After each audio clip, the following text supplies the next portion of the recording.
Welcome. This is Monty, taking my typical daily 5 mile walk. Well, it's not daily. It's like just sporadically during the week, Mondays particularly.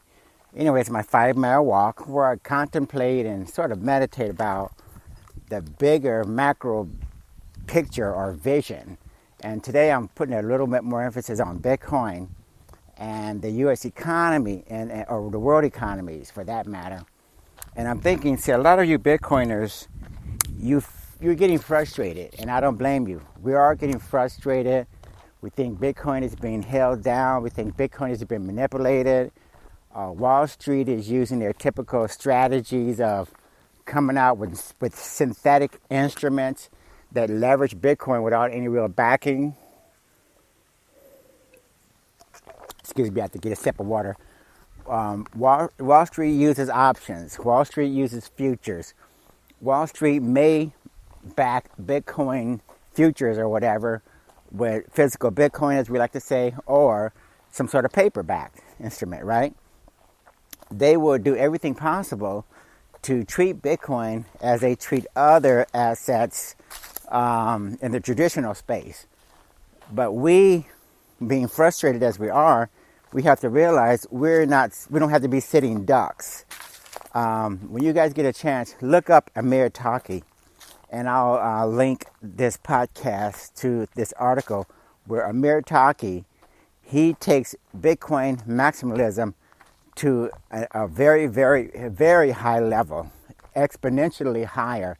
If you think Bitcoin maximalists are adamant about Bitcoin being number one and being a world currency and such, Amir Taaki takes that and exponentially multiplies that by a factor of 10.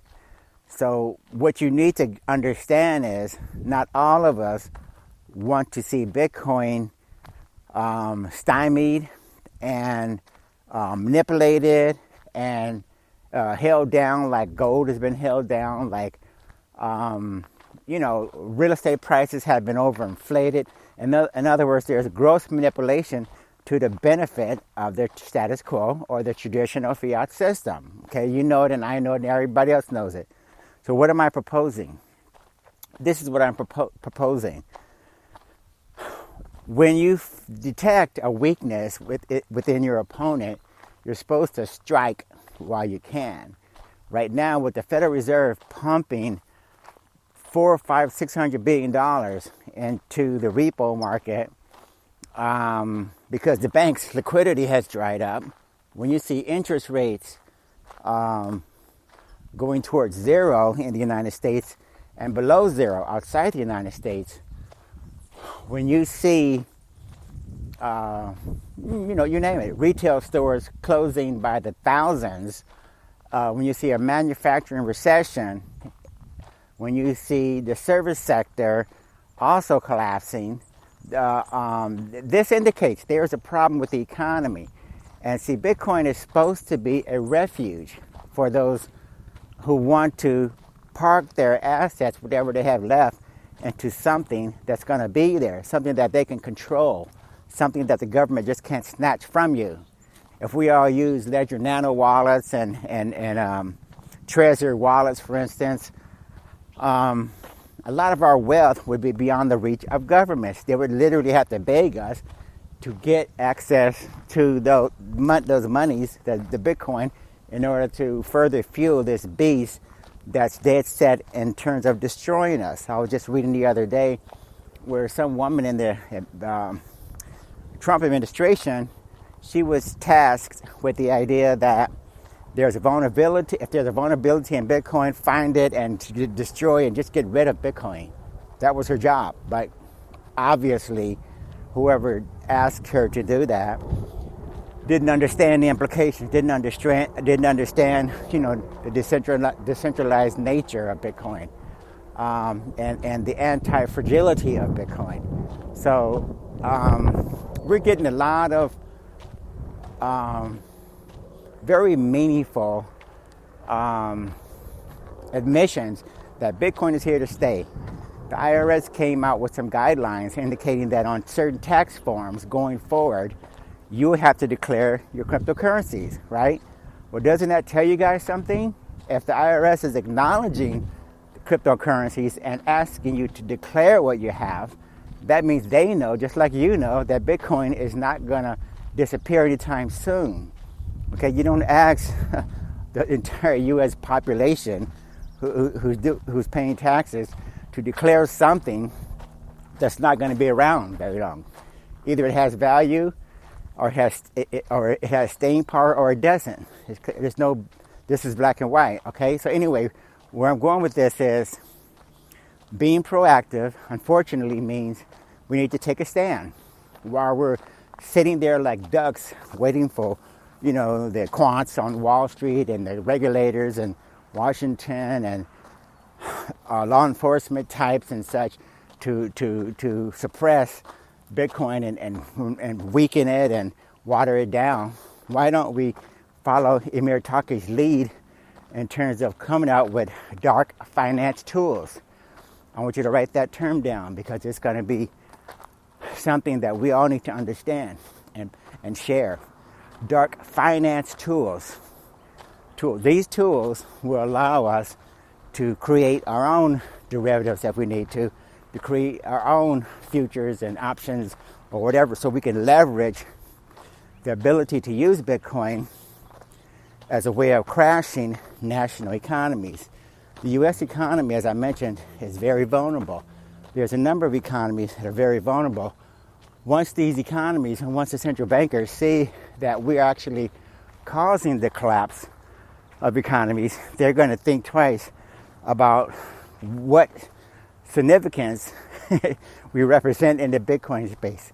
In other words, when if we start off with a smaller economy and crash it, and the citizens and such will understand that we need to get into Bitcoin because Bitcoin is obviously stronger than a lot of national economies. It actually has more staying power.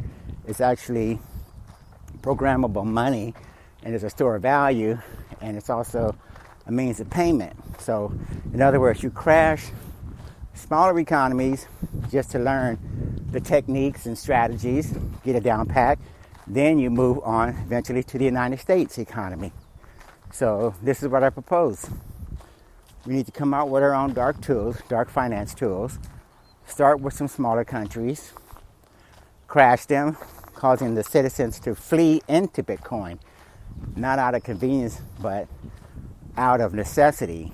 And then you move up the ladder where you actually cause, larger economies, whether it's China, Japan, or the United States, European countries, whatever. They have to be pushed over the edge because the Federal Reserve and central bankers, they have the ability of pumping free money, newly printed money, into the system to keep these zombie companies and zombie banks alive as much as possible. But no amount of money, no zero unlimited bound interest rate strategy is going to save them if we give it a little push. In other words, when someone is on the rope, someone is standing on the edge of a cliff, and you want to get rid of them, you just give them a little bit of shove. Okay, it's quite simple. So, in other words, let's stop waiting for something to happen, and let's make something happen. So, when you get a chance, read my blog associated with this podcast, and follow Amir Taaki, A-M-I-R. Taaki is T-A-K, I think, Amir Taaki. Anyway, I'll put it in the blog and everything. But this is what we need to do, okay? So again, let's stop playing around like and hanging on like sitting ducks, and let's realize, oh yeah, Taaki is T-A-A-K-I. The first name is Amir, so that's A-M-I-R, and Taaki is T-A-A-K-I. Follow him. Look at his YouTube videos. If he's tweeting, follow the tweets. If he's on Facebook, which I doubt very seriously, go there. But one way or the other, familiarize yourself with Amir Taaki, because a lot of us claim to be Bitcoin maximalists and evangelists. And we want world domination. We want to make Bitcoin a national currency that dominates all other currencies. But how many of us are going to actually take a stand and make something happen versus being passive like a doormat and having the traditional power players tell us what to do, okay? So we need to strike while the iron is hot. You know and I know that there's a million indicators that the United States economy is on its last legs. That there is no way for it to survive going forward. It's going to collapse, and it is collapsing for a lot of people, a lot of companies. But we need to give it a little shove and push it over the edge so that we can have this ecosystem actually replace it, okay?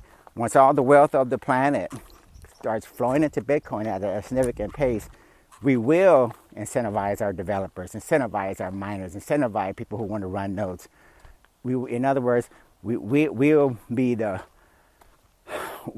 develop into the type of system that is self-sustaining. We'll use that existing momentum that we create because we'll have the resources. Once you get the financial resources of the populace of the world, and one country at a time, for instance, that's going to be the financial resources which will provide the incentive for us to further create, further develop, further market, if you will, who we are, what we're all about, and what we represent in the future. Because developed countries, they don't use Bitcoin out of necessity. Developing and emerging markets, that's what happens with those guys.